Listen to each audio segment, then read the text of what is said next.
Hey guys, what's going on? Eccles here. Going to be breaking down the Corp Billi game. I think there's some very good Valorant here, some good modern takes on the map, but also some really bad fundamentals that I'm going to be breaking down and pointing out. Hope you enjoy. Okay, I want to talk about some modern Valorant right now. 4-1 towards A. This is like super common, and I think honestly, it just makes the game so much simpler. Reason behind this could be Avez won a full torp here, get the Phoenix ult so we can retake towards B. But then we're going to trust the Cypher solo towards B and do something that's called like max damage. So you put a lot of trust in your player here where instead of playing for the retake and allowing the opponents to take the space, you're just saying to your Cypher, do as much damage as possible. And we're going to see like a really good example of it play out here. So Elite even closes the door at the start, further solidifying his position. They've taken the orb, the TP, early rotations coming in, especially with the Yori, makes the 4-1 very good. Elite here, gonna rock in a hard place. Gets quite fortunate on the drone, but look at this.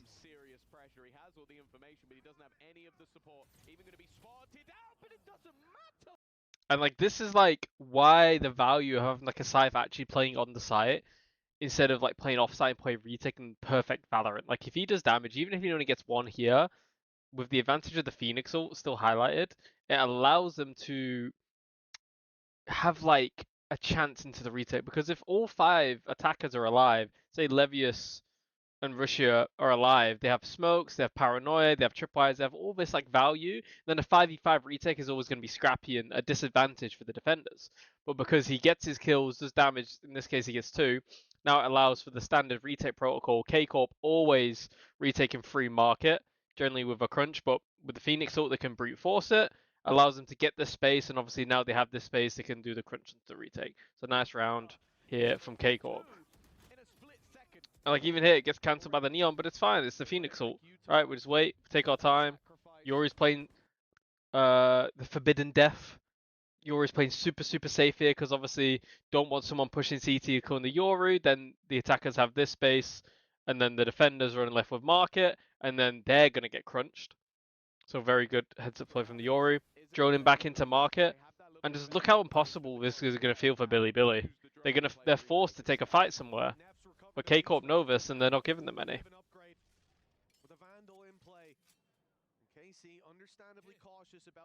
They slow it down, and just look, they know they don't have to do anything. They know Billi has to make a move here at some point.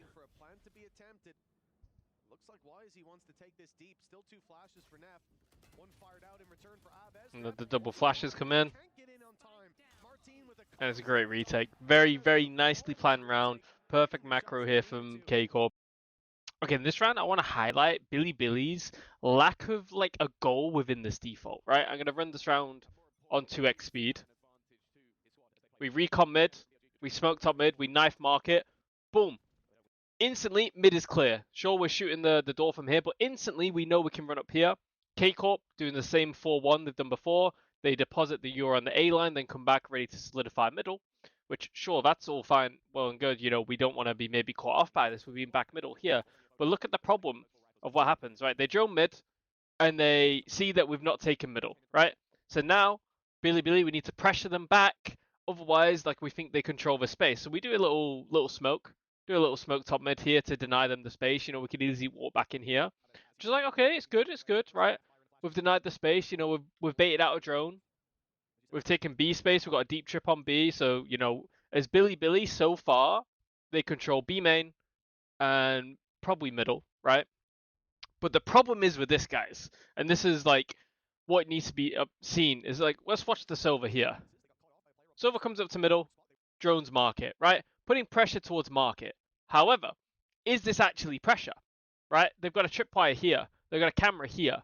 So we're doing this one-man bait pressure thing that I absolutely hate in Valorant, and it's like, I realize this, I used to do this a lot as an IGL, and it's just not good, because look, we're droning here, we put pressure, okay, we walk back on A, but now, because we've not broken the tripwires, we've actually, like, we've pressured market, but we've not actually gone up and actually forced anyone off. We've not used a smoke drone and a shock dart or anything like that. We've just used a single drone, and a single drone's like the easiest thing in Valorant to like, oh, they're just like faking pressure, because you just jiggle after, or like here they got the camera with the tripwires. They're not under threat from any of these positions. So now Billi, after doing this fake pressure. The Omen peaks anyway, probably because of the camera. They hit the Cypher cam towards middle. Okay, Wheezy just runs up with his back turned. And we'll slow the round down now. Right? Now they can just lean. K-Corp can lean. They've got the confirmation. They're coming towards A. They're not bothered about any of this pressure. They can ease their free here. Realistically, the Omen, like in this case, you could even argue the Omen could come here and they could like even go back towards 4A again. Because they're not under any pressure, but they're not going to take that big of a risk. But just look, it's like an easy gamble stack because the only place they've actually shown pressure is towards A. And Levius does bail them out here, but same again now, how we spoke about in the last round, trusting the Sentinel and playing like strong on the one side and trust the Sentinel on their own. We can just leave. We just happily leave Elite on B now because he's got his camera here. It can see back. It can see he's fully fine on B, and then we can just solidify A. If they go B, we just hope Elite is going to get a kill, and if he gets a kill, then we can do a 3v3 retake, and we come through here, and we're not in a bad position. So yeah, I think it's just like I see this from like lower level teams as well, not just like tier 1, where it's just like, oh, we have a default, we have a garage default, we have this default. Yeah, but what is the purpose of the default? To put pressure? Well, you can't put pressure if there's like Sentinel util there. At this point, we can understand probably there's not a Sentinel towards A. So like we need to be prodding further. And then look, it's like the nice shots from Martin, but like they're not pressured anywhere else, so they can just fully focus on their crosshair on A because they have everything else. And this is why like when people are pushing and pulling like in your head, you're thinking, oh, we're doing an amazing default, right? We've taken B main. Oh, we pushed them off market. Oh, what? They still stacked A? It's like, yeah, because you didn't actually go further enough on the defaults to affect the game. So this is something like as Billi, they need to push more on the default. If they're gonna pressure market, let's add in more. Let's add a smoke. Let's add a drone. Let's have someone go with it, right? Let's actually push them off this space and check it. Because if we don't check it, we just get absolutely stuffed like this. Small little point here that I like. Always go for information on ecos. And we see here K-Corp doing a deep recon here, deep camera. They instantly have info both sides. They don't need to worry about. Because of this, A is not a threat, B is not a threat. It's only middle. And the K-Corp common routine is for them to walk up here and like refight and get close to the smoke. But because they get this early information, because they know it's an eco, they're going for information. They know exactly how to play this. You see Sadak comes here, instantly runs back. He's like, oh wait, hold up. Maybe he's doing a shock dart, so he's getting even more damage. And to see how ready they are, and this simply just comes from like getting information on the sides. And this is a process elimination. Aves with a perfect flash is instantly ready. And the Phoenix on this map is looking really nice. Like I'm liking a lot what they're doing. The A-Orb is super easy to farm. Cypher on B is super strong just on their own. And like they're just forming this A-Orb consistently. Aves has like 3 ults this half. He's close to his... He's probably going to get 4. 4 ults in a single half is like crazy, and I don't think he's got that many kills. Can we see how many kills he's got? Is there a scoreboard? Oh, in a little time. I'll pause. Okay, he's 11-6, but like he's been getting this A-Orb consistently because they're doing this 4-1 where they take the pressure, they leave the Yoru, then they rotate away, they can reclear mid, or if they speed up towards B, then they're able to help. The flood walls are insane on the Phoenix too. It's like really, really nice to see. And let's see now how they're getting it. Again, once again, they're never breaking this recon on A. And it's just giving Aves free real estate. Like, if I'm Billi, I'm going crazy. Like, just break this recon so they have to use more or some type of pressure there so they can't get this free space. Because we're just giving up so much free space all the time, especially towards A with these recons, that they're getting this orb uncontested. And we're not punishing them elsewhere on the map. Like, the Cypher here, again, does, like, a decent job putting, like, pressure with the trip. Like, shows we have B main, but then it's like... what are we actually achieving, you know what I mean? We're not achieving much. K-Corp have done this a few times now, though. I like this where they're doing the pressure, then they leave the Cypher. Now they're hiding the Cypher. They don't want it to make it obvious because the Cypher basically played the first 8 rounds towards B. And then makes the switch over, which is like a common like theme. Like you do either like the first 4 towards the site, then you swap, or like you do the opposite. You do first few, then you swap to the next for the last 4. If that makes sense.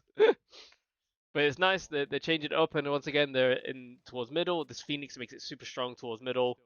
They have Martin on the angle with the orb, and this is like makes it super nice for them to play.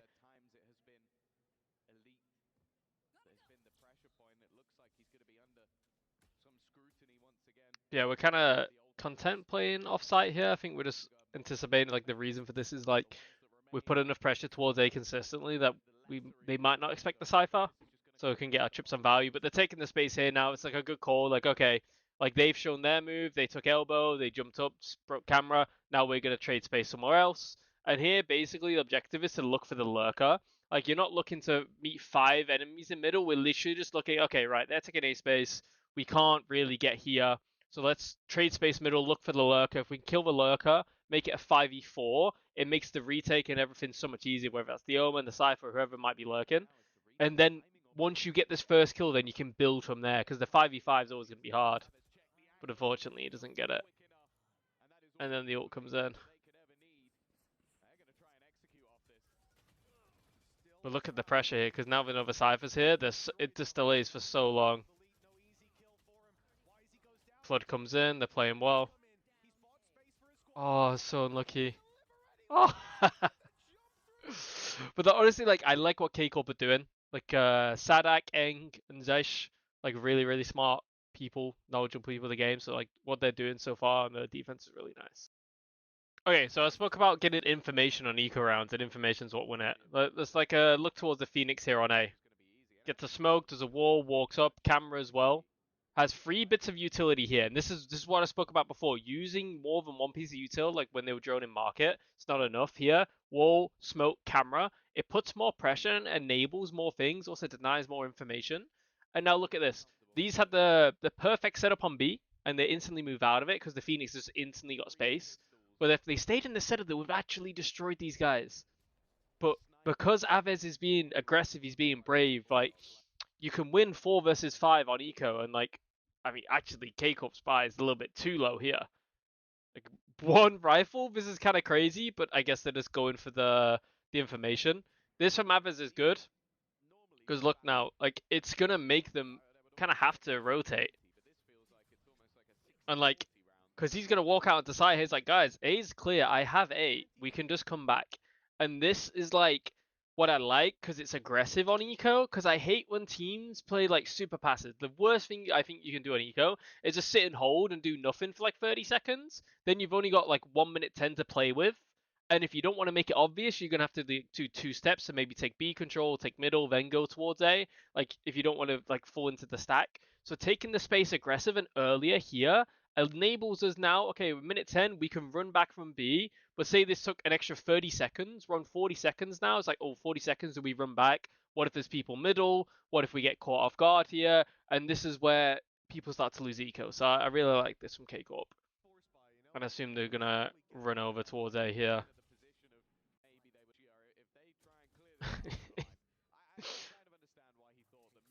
But yeah, this like was needed to be done, especially just because like how weak their guns were. They were never gonna brute force it. They kind of have to outplay them in this eco, which is like a bold approach. But I guess they're just gambling more for the stack. And look at Aves, he's already close to another ult. This is gonna be like his 5th ult in the game, and he's already nearly half time.